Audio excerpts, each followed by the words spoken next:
Amém?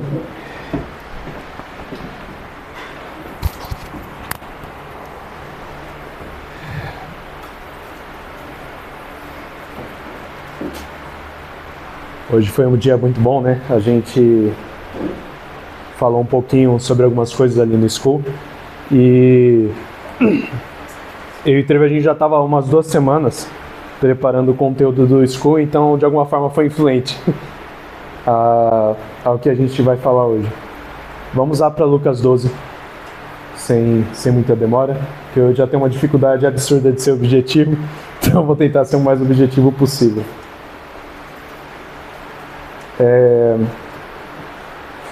Deus tem me confrontado com algo há muito tempo sobre a forma com que eu sou muito crítico. E se eu sou muito crítico, eu também devo ser excelente, quanto mais crítico eu sou. Lá em Lucas 12, ele levanta o seguinte texto. Nesse meio tempo, tendo-se juntado uma multidão de milhares de pessoas, ao ponto de se atropelarem umas às outras, Jesus começou a falar primeiramente aos seus discípulos, dizendo: tenha cuidado com o fermento dos fariseus, que é a hipocrisia. Para a gente começar a entender o que nós precisamos receber hoje, é interessante como tem uma multidão gigantesca ali indo até Jesus, e ele fala assim: eu não vou seguir exatamente o que essa multidão aqui está esperando, eu vou falar primeiro com os meus discípulos. Isso demonstra que aquela multidão que estava seguindo Jesus, estava se atropelando, não eram todos os discípulos dele. Então ele estava ali trazendo palavras duras, como Jesus sempre faz. Ele filtra o povo que o segue para que os discípulos dele escutam algo. E para a gente ir para a parte principal do o que Jesus estava querendo dizer, né, para esses discípulos, a gente vai lá para o versículo 54. Ele passa o capítulo inteiro pontuando algumas coisas que chega até um momento em que Pedro ele se questiona, né? Jesus, isso daqui é só para os discípulos mesmo ou é para todo mundo? Porque são palavras duras. E ele não esperava que aquelas palavras fossem para ele. E por Jesus falar exatamente sobre hipocrisia, é muito sobre a gente. Muitas vezes as coisas que nós lemos na palavra, ou que nós discutimos no school, ou que nós falamos por aí, nós concordamos plenamente, é mais sobre a gente. É mais sobre uma falha nossa. Só que a gente consegue atribuir mais a uma outra pessoa do que a gente. A gente atribui mais uma outra pessoa do que a gente. A gente consegue identificar aquilo no outro, isso é óbvio, né? A gente sempre está beirando ali na hipocrisia, a gente sempre está falhando nisso. Mas isso é cada vez mais sério. Nós temos uma cegueira plena sobre algumas coisas. E nesse versículo aqui, a partir do 54, ele diz: dizia ele à multidão: quando vocês veem uma nuvem se levantando no ocidente, logo dizem: vai chover. E assim acontece. E quando sopra o vento sul, vocês dizem: vai fazer calor. E assim ocorre. Hipócritas, vocês sabem interpretar o aspecto da terra e do céu, como não sabem interpretar o tempo presente. Porque vocês não julgam por si mesmo o que é justo. Quando algum de vocês estiver indo com seu adversário para o magistrado, faça tudo para se reconciliar com ele no caminho, para que ele não arraste ao juiz. O juiz entregue ao oficial de justiça, e o oficial de justiça o jogue na prisão. Eu lhe digo que você não sairá de lá enquanto não pagar o último centavo. É interessante que aqui Jesus ele passa um texto inteiro falando sobre isso, e aqui ele fecha de uma forma maravilhosa. Porque ele está falando sobre a hipocrisia, né? Ele começa ali falando sobre hipocrisia e ele chega aqui no final e ele conclui, né, com essa hipocrisia. E qual hipocrisia é essa? Muitas vezes eu li esse texto e eu não entendia. E eu estava lendo essa semana e eu percebi que eu só estava sendo burro mesmo. E é interessante que ele fala assim: ó, vocês se entendem como pessoas capazes de julgar se o sol vai vir ou se a chuva vai vir. Isso era algo muito interessante, né? Porque naquela época não tinha previsão do tempo. Então, as pessoas, isso era algo muito notório, né? Fazer esse reconhecimento, era algo muito importante naquela época. Então, ele se assemelha muito dos julgamentos que nós fazemos na nossa sociedade, que parece ser muito inteligente, né? Sobre as pessoas, as nossas críticas sobre maus líderes, sobre como uma coisa deve ser feita, como não deve. E aí, Jesus fala, vocês se acham tão bons críticos com isso, mas quando existe um problema entre vocês não conseguem se acertar. Vocês parecem extremamente mestres no julgamento, são capacitados em julgar todas as coisas, mas quando surge um problema entre vocês não conseguem lidar com esse problema. Até que chega até um ponto no versículo 14, se vocês voltarem aqui, Jesus cita uma situação, no 13. Alguém da multidão lhe disse, mestre, dize ao meu irmão que divida a sua herança comigo. Respondeu Jesus, homem, quem me designou juiz ou árbitro entre vocês? O próprio Jesus está se colocando, o único cara que poderia realmente dar um resultado dessa situação,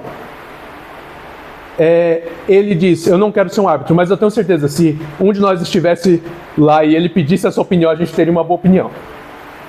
A gente chegaria e falaria assim, seu irmão conquistou as riquezas dele como?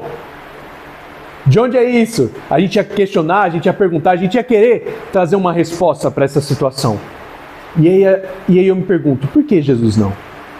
Porque eu tentaria resolver esse problema. Com a minha capacidade absurda de julgamento, de saber julgar as coisas entre o bem e o mal, que eu sou muito genial, eu sei resolver esse problema. É assim que nós fazemos todos os dias. E é estranho como Jesus ele não estava se propondo a resolver esse problema. Ele diz, quem me designou árbitro ou juiz entre vocês?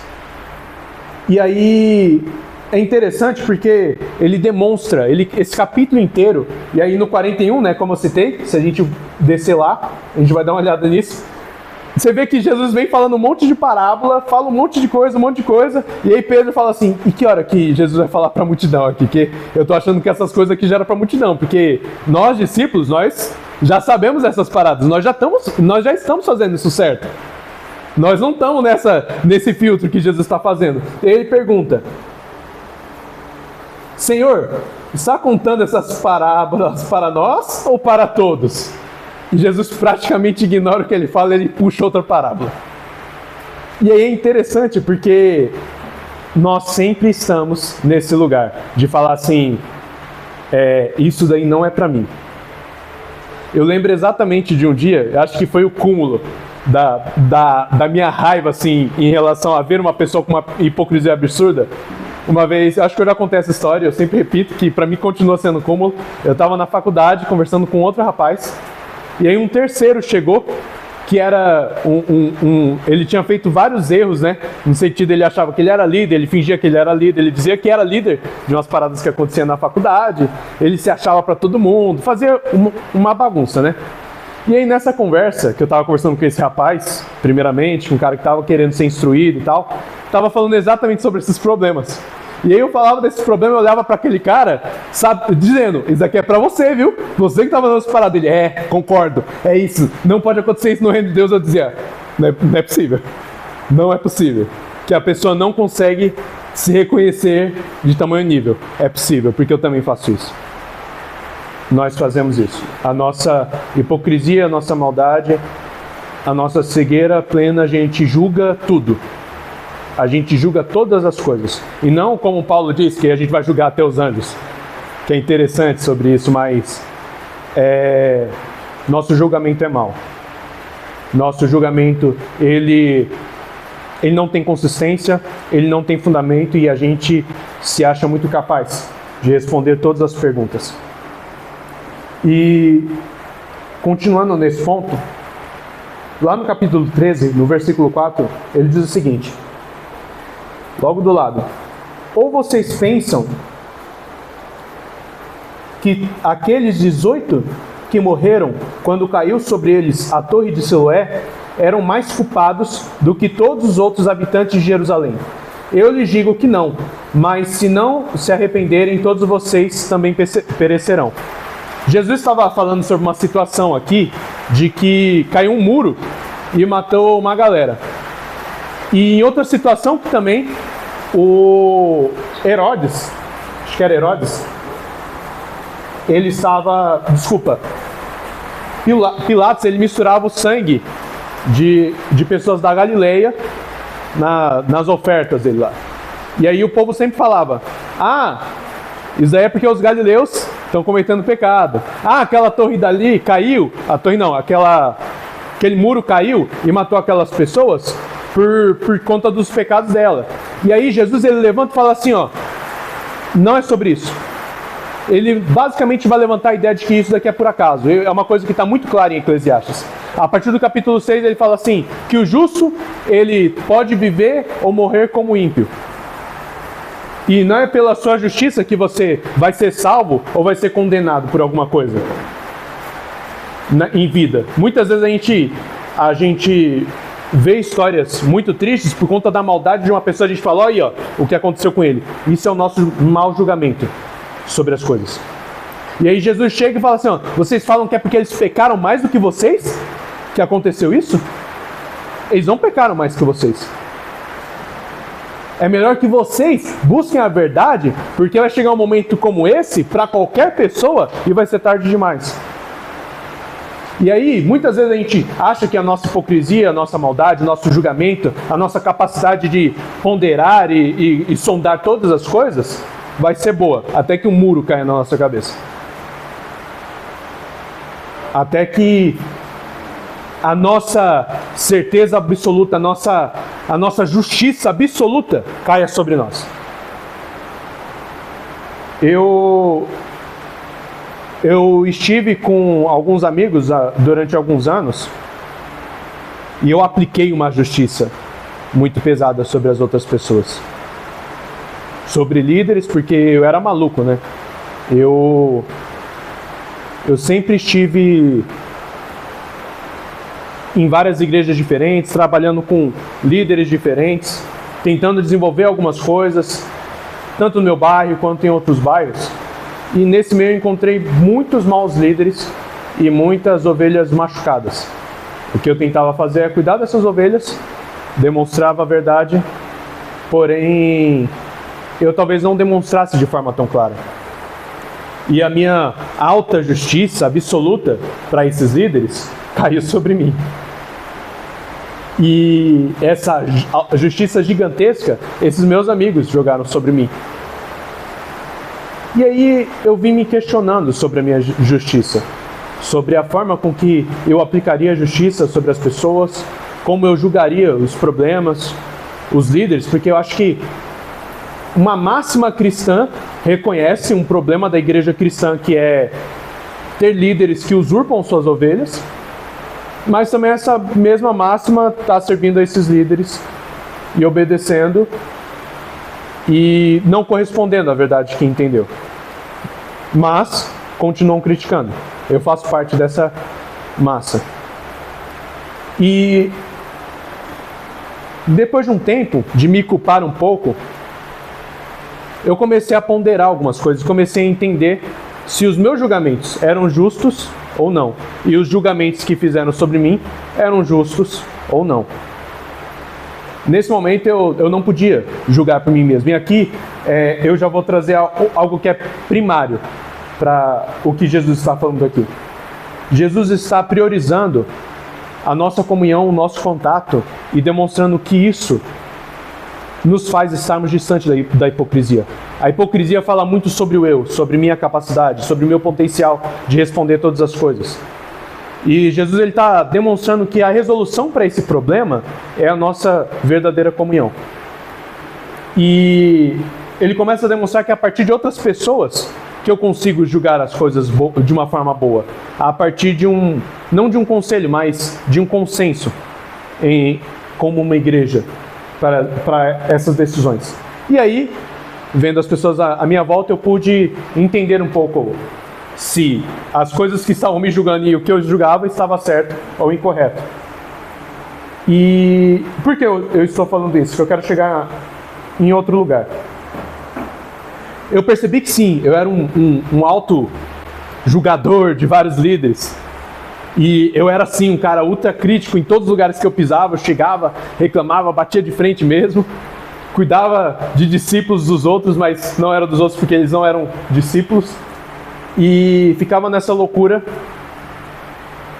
E eu achei que isso era por mera vontade ou mera maldade minha, o meu julgamento. Comecei a perceber e imaginar que fosse isso. Mas onde que eu comecei a considerar se meus julgamentos eram justos? Antes de toda essa história, antes de eu me tornar esse cara maluco, eu fui um cara das ruas. Quando eu comecei a entender o Evangelho, eu comentei hoje um pouco sobre, eu comecei a ler a Bíblia, eu fiquei um ano, mais que isso, né? Mas de início eu fiquei de uma forma muito maluca nas ruas, ali do meu bairro, falando com os moradores de rua, e eu não estava ligado diretamente com maus líderes, eu não estava diretamente ligado a atacar eles, mas eu aprendi a servir nesse momento.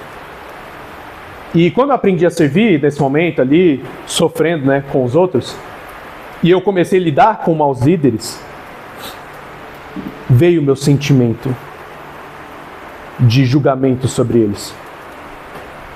Porque eu não via o mesmo vindo deles. A Margarete foi uma pessoa, a minha terapeuta, foi uma pessoa que me ajudou muito nesse momento, porque eu achei que talvez só meus julgamentos eram puramente maldosos com as pessoas. Mas eu entendi que era muito maior por conta de um sentido. Porque eu tinha sofrido e eu estava pronto para liderar junto com aqueles líderes. E eu não estou falando porque eu era muito bom, era capaz como eles, mas quando eu vi um problema, eu já estava me propondo a resolver o problema e já estava resolvendo aquele problema. Quando eu estava julgando, eu estava participando do problema. E eu percebi que meus julgamentos não eram totalmente maldosos. Eu percebi que era porque eu doía no meu coração a maldade que acontecia. Eu não conseguia aceitar que haviam centenas de moradores de rua no meu bairro e a igreja que eu estava não se manifestava. Eu não era simplesmente um cara que nunca falei com o morador de rua sequer e tinha olhado para o pastor e falado assim, você tem que falar com os moradores de rua, viu? É seu trabalho. Não, eu tinha estado ali, eu estava nas ruas. Eu sofri com aquelas pessoas. Eu comi com eles e eu entendi que a igreja não estava correspondendo. E eu sou muito grato a Deus porque isso me ensinou muito. E me ensinou a julgar nos lugares onde eu estava trabalhando, onde eu estava desenvolvendo. Que é uma coisa que a gente fala muito, que é a gente não tem poder para julgar aquilo que a gente não participa, aquilo que a gente não faz. Isso é hipocrisia. Se eu chego num líder e falo assim, olha, você administra mal as ofertas do Senhor, mas você também não administra o seu dinheiro e você não tem R$1 que você utilize para trabalhar com Deus. Ainda que você faça isso, ainda que eu entregasse todo o meu dinheiro, ainda assim não ia ser algo a me lisonjear, porque ainda seria o mínimo para entregar para Deus. E aí, nesse ponto da hipocrisia, a gente como uma igreja no geral, a nossa hipocrisia é tanta, e a gente sempre trabalha nessa hipocrisia de eu não faço, mas eu vou continuar julgando o problema. Eu não estou lá me propondo a resolver ou participar da resolução do problema, mas eu continuo dizendo, tá errado, ó.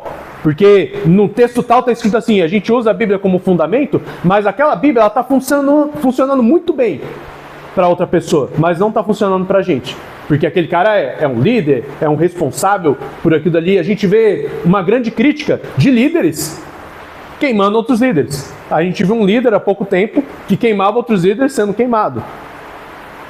E a gente vê a igreja cristã nessa brincadeira hipócrita de ser a que aponta o dedo, a que usa o dedo dela e dizendo assim, meu dedo ele é utilizado apenas para apontar os maldosos. Ele não serve para fazer mais nada além disso. Vamos para João, capítulo...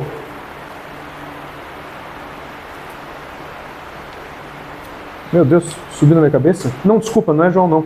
É Lucas 11. Eu me desafiei aqui, gente. Porque meu esboço estava no celular. E aí eu tive que usar o celular para gravar. Então eu tive que lembrar dos versículos. Lá no versículo 20. Jesus ele está já levantando uma grande crítica antes daquele texto que a gente estava lendo. E ele está falando sobre como ele veio para salvar, né? Como ele veio para cuidar e amar as pessoas. E aí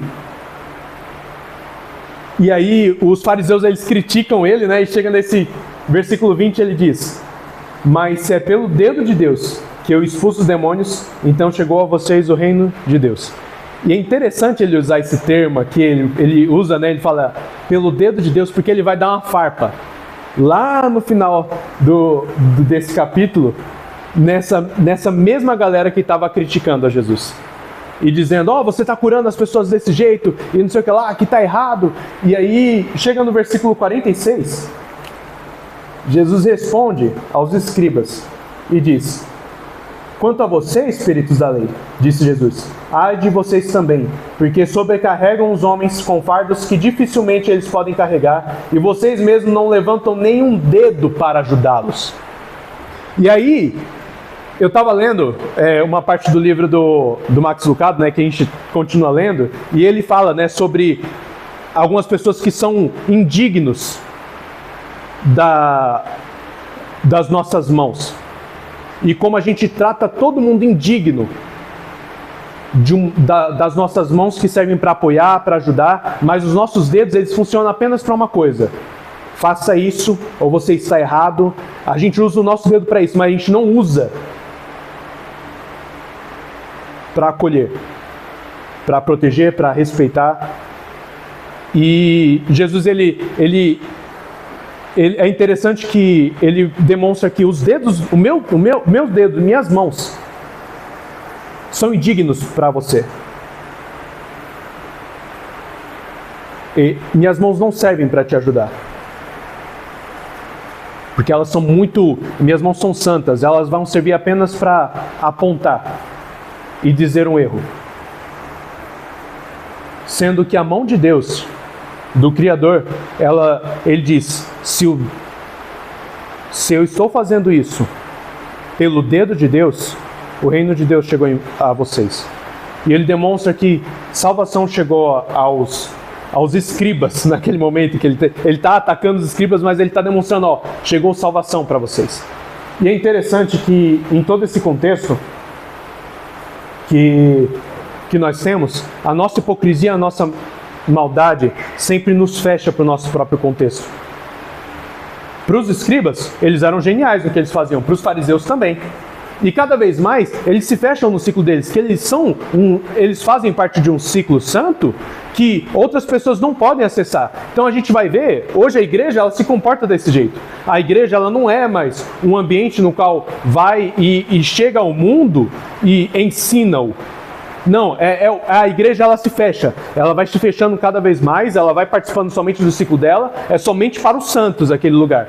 E aí, o problema que a gente vai começar a ver academias cristãs, que aí, eu vi um negócio essa semana que achei maravilhoso, assim. Quem é magro?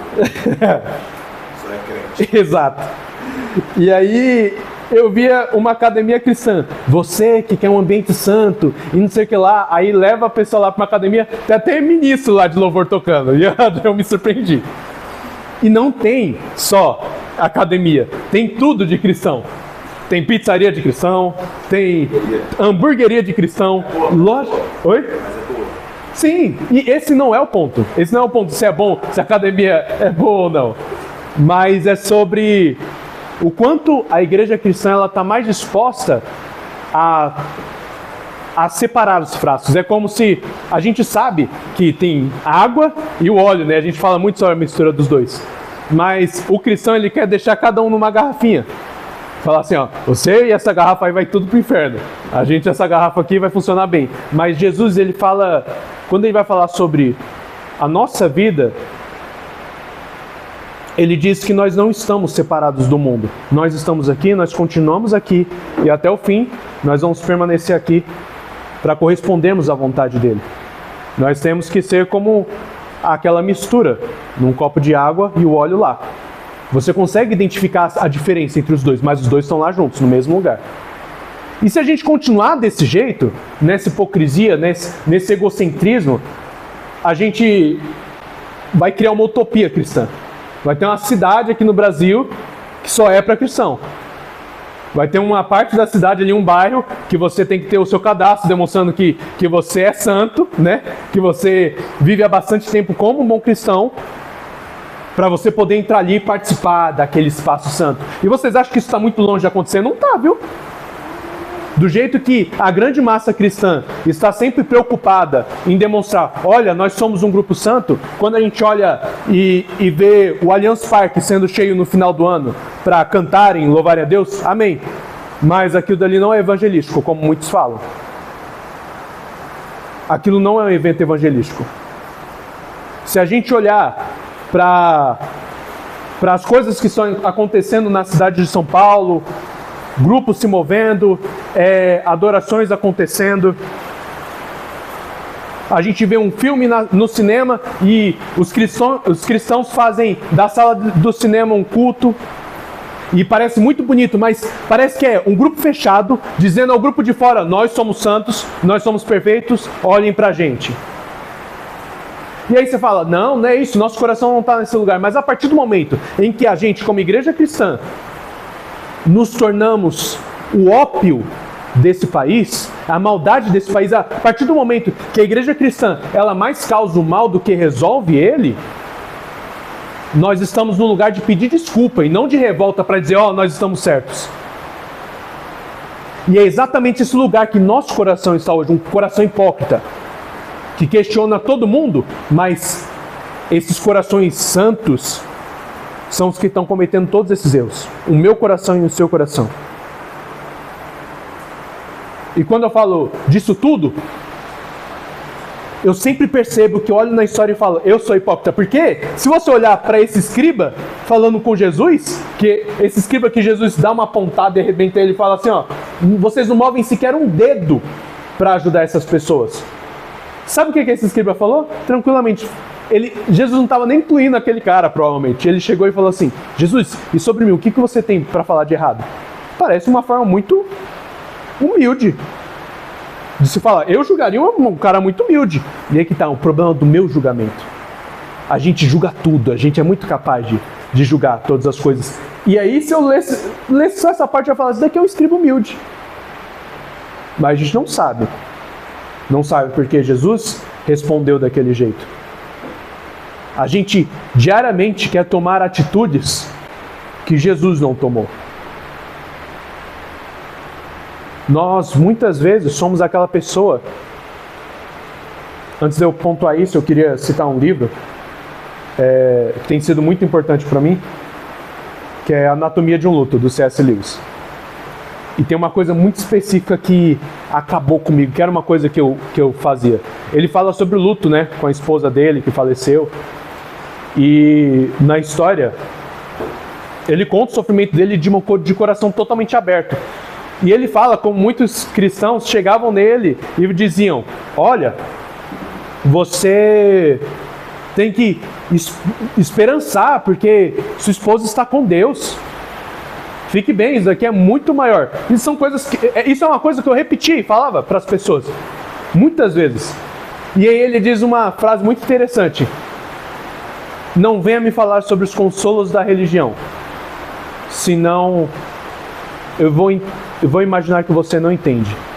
Eu vou imaginar que você não é inteligente para entender o luto. E aí ele usa um exemplo que me destruiu, porque ele falou assim, as pessoas assemelham a tristeza a uma coisa totalmente ruim, né?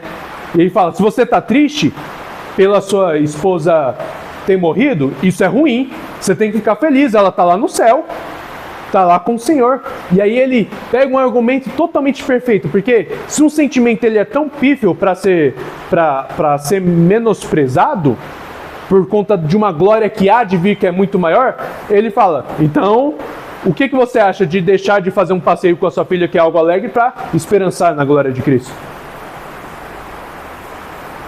Porque uma alegria também está condicionada, tem algo muito maior acontecendo. Esquece essa alegria aqui, esquece esse momento, essa coisa momentânea. Foca na coisa maior lá. E ele não usa uma palavra como ataque.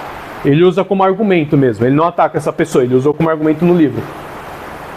Porque muitas vezes nós agimos dessa forma. Nós somos tão bons críticos que até aquilo que a gente nunca viveu, aquele luto que a gente não sofreu, a gente fala, calma aí, cara, fica tranquilo. Vai dar tudo certo, a pessoa está lá no céu. Nós somos as pessoas que olhariam para Cristo lá na cruz e ele dizendo, porque tu me abandonaste? Eles falam, calma, Jesus, Deus não te abandonou não. Você está blasfemando. Nós seríamos essa pessoa que olharia para Jesus e julgaria que aquilo que ele disse foi mal. Que foi maldito. Quem sabe, alguns ouvindo isso de Jesus dissessem, não é o Filho de Deus não. Como ele não tem essa fé toda? Eu estava acreditando nele até agora. E ele só está nisso. Nós fazemos isso. Nossos julgamentos são maldosos. Todos os nossos julgamentos são maldosos. Nós não temos fundamento para dizer o que nós dizemos. Nós somos cegos. E nós julgamos tudo. Mas não fazemos nada. Logo em seguida, ali do capítulo 13, que a gente estava lendo, no versículo 6, Jesus continua e conta uma parábola. Um homem tinha uma figueira plantada em sua vinha. Foi procurar fruto nela e não achou nenhum. Por isso disse ao que cuidava da vinha, já faz 3 anos que venho procurar fruto nessa figueira e não acho. Corte-a. Por que deixá-la lá? Por que deixá-la lá e inutilizar a terra? Respondeu o homem, Senhor, deixe-a por mais 1 ano, e eu cavarei ao redor dela e adubarei. Se der fruto no ano que vem, muito bem. Se não, corte-a.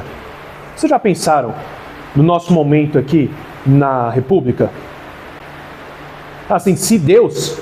Se a gente não fizer nada nesse 1 ano, Deus pode tirar a gente daqui. Que a gente é um bando de inútil e está criticando todo mundo e não está fazendo nada.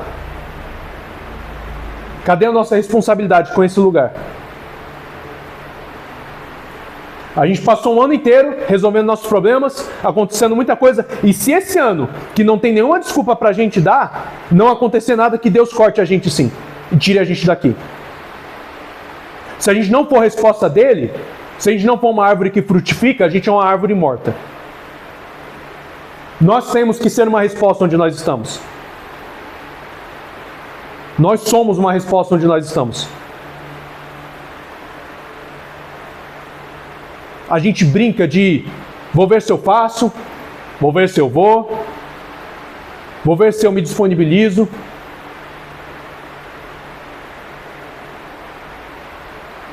Toda a nossa maldade, totalmente disposta a falar sobre o problema de tudo, mas na hora de responder aquilo que o Senhor nos chamou para responder, a gente está parado.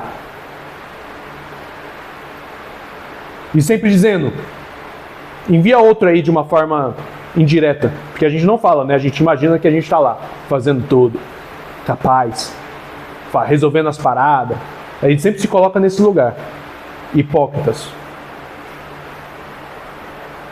Repetindo o primeiro versículo que a gente leu. Tomem cuidado com o fermento dos fariseus.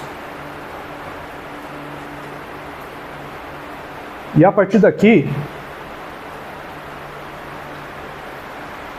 eu mesmo me coloco nesse lugar. Como alguém que está fazendo muito pouco. Muito pouco. Ando muito cansado, muito atrasado, muito desorganizado para o que Deus me deu de responsabilidade. E eu devo corresponder a essas coisas. O Wallace, que estava com a gente na semana passada aqui, ele me relembrou de um momento em que a gente estava orando antes da plantação da igreja, antes da gente começar os cultos lá no home. Ele lembrou que a gente estava ali orando, ali no Teatro Municipal, E foi muito claro assim, Deus falando, Deus está entregando a república para vocês. É o lugar onde vocês têm que trabalhar. E o quanto eu correspondo a esse chamado. Porque eu estava lá, eu escutei isso. Eu senti isso. Quanto eu correspondo. Eu não estou correspondendo o suficiente. E assim, eu me recuso a continuar não correspondendo.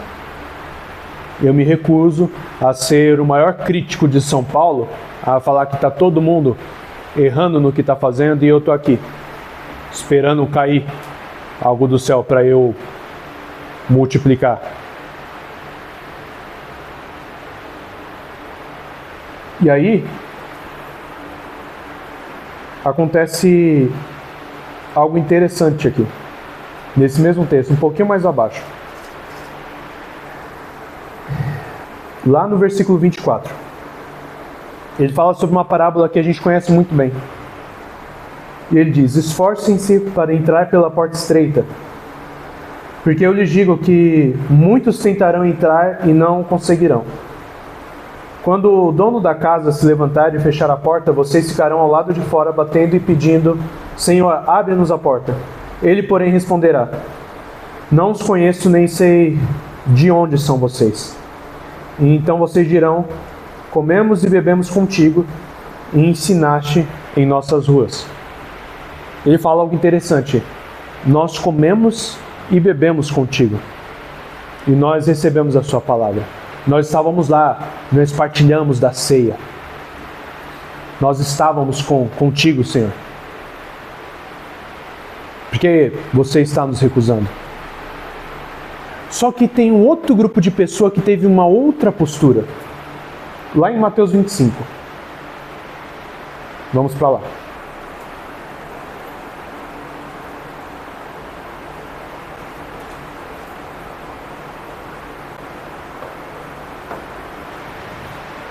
Ele está falando do outro público, né? A gente teve esse primeiro público que realmente não correspondeu àquilo que o Senhor queria. E é interessante que em Tiago, ele traz uma boa relação em Tiago 2 sobre o nosso mau julgamento. Ele fala sobre considerar pessoas ricas, né, melhores. E aí ele fala, vocês julgam quem é mais importante, mais especial entre vocês. E ele fala, e esses mesmos que vocês julgam são os que te colocam lá na prisão, colocam vocês sobre a frente de um juiz. E é o mesmo contexto que ele está falando aqui, em Lucas 12. Que ele fala, você não se resolve com seu irmão, você para na cadeia. Porque você não consegue julgar esse problema simples que está ali na sua frente.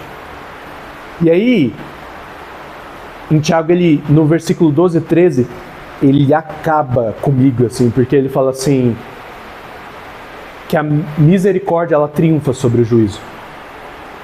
E ele fala que receberão misericórdia aqueles que foram misericordiosos. Aqueles que tiveram misericórdia. Como que eu digo, pai, eu falei, preciso de misericórdia, sendo que a todos os outros eu critiquei com uma absurda certeza e capacidade de atacá-los, porque eu sou muito bom. E aqui existe um outro grupo. Lá no versículo 34. Não, perdão, vamos descer um pouquinho mais para o 37, para a gente não perder tanto tempo. 25, 37. Né? Isso, 25 e 37. Então os justos lhe responderam, Senhor, quando te vimos com fome e te demos de comer, ou com sede e te demos de beber? Quando te vimos como estrangeiro e te acolhemos, ou necessitado de roupas e te vestimos? Quando te vimos enfermo ou preso e fomos te visitar? É interessante que aquele primeiro público que a gente falou, eles receberam uma resposta do Senhor e eles bateram em negação, né? Sobre aquilo que Jesus disse. E eles dizem em negação, não, mas a gente fez isso e fez aquilo. Eles sabiam exatamente o que eles fizeram. E eles não tinham nada para dizer a não ser isso. A gente estava ali comendo e bebendo contigo, a gente estava ouvindo as suas palavras. Mas esse grupo aqui, diferente ali no lado direito, esse grupo não sabia o que tinha feito de bom. Eles perguntam, mas Senhor, quando foi que nós fizemos isso? Quando foi que eu ajudei o próximo? Eu não me lembro. Eu não me lembro das minhas bondades, eu não me lembro das coisas excelentes que eu fiz. Esse grupo, ele vivia a misericórdia. Ele correspondia à justiça do Senhor. Em Tiago fala sobre uma lei da liberdade. E ele vai falar exatamente nesse contexto sobre sermos misericordiosos.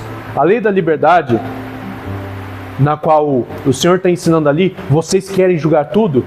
Vai lá para Mateus 5. Vai lá para o Sermão do Monte.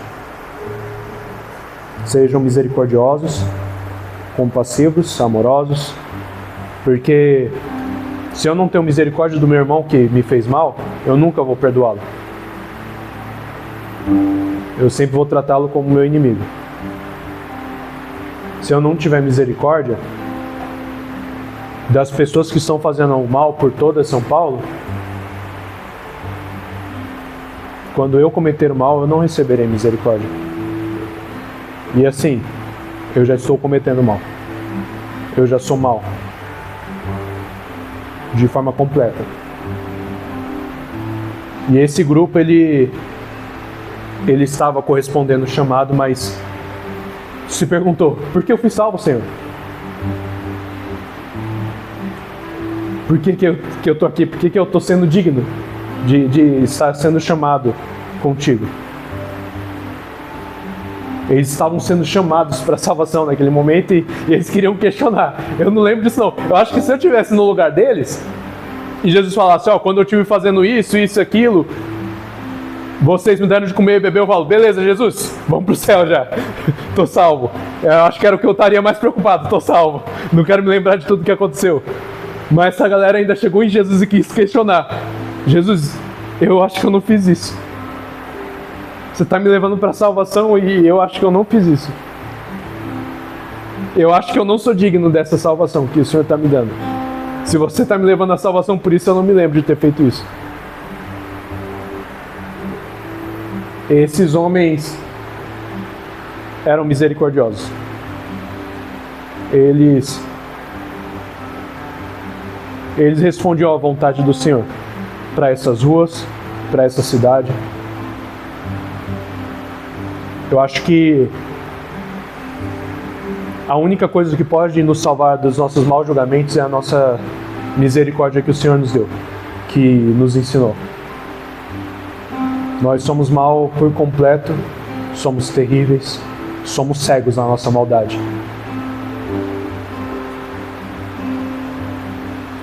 Mas sermos misericordiosos nos ensina. Temos misericórdia das pessoas que estão ali na Cracolândia nesse exato momento, que não vem a mãe como eu vejo. Não vem os irmãos, os amigos como eu vejo. Não comem quando eu como. Não tem controle sobre o próprio corpo como eu tenho. E eu os trato sem misericórdia nenhuma.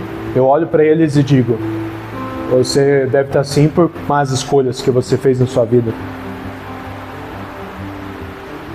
E assim, se eu dependesse das minhas escolhas boas na minha vida, eu não sei onde eu estaria. Porque eu só estou onde eu estou porque eu nasci em um bom lar e tive uma boa mãe. Porque se eu não tivesse nenhuma dessas coisas, eu estaria lá, com eles.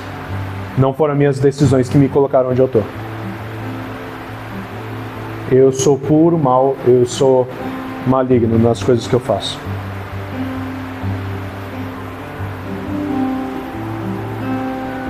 Que o Senhor tenha misericórdia de nós.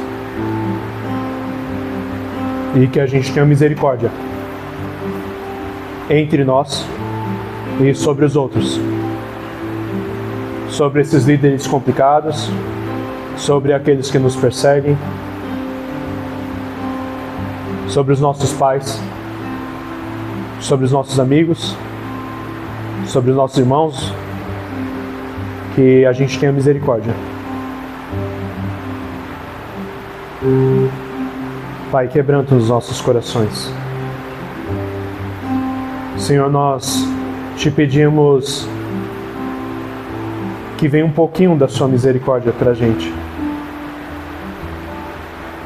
Pai, até o maior ato de misericórdia que eu acho que eu já tive na minha vida, Pai, não corresponde nem um pouco daquilo que o Senhor pediu ainda para mim. Não corresponde nem um pouco do que é ser parecido contigo, Pai. Nós falhamos, Jesus. Nós falhamos todos os dias. Nosso julgamento é mau.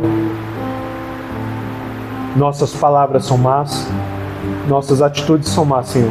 Nós julgamos o nosso irmão que está do nosso lado e come da mesma mesa que a gente. Nós não escutamos, nós não respeitamos. Mas estamos cheios do nosso saber, Pai. Som dos nossos corações, Pai. Constrói em nós um coração firme, misericordioso, humilde e sincero, Jesus. Pai, eu oro para que o Senhor construa em nossa mente uma mente que esteja disposta a quebrar o próprio corpo, a dominar o corpo que busca fazer maldade, Senhor. Traga essa metanoia em nós, Senhor.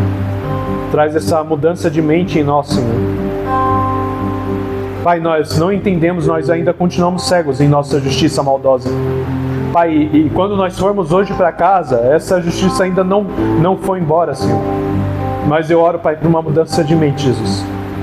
Eu oro para que haja uma reconstrução no nosso coração, Jesus. Eu oro para que tudo seja quebrantado aqui dentro, Senhor. Seja quebrantado aqui na sua igreja.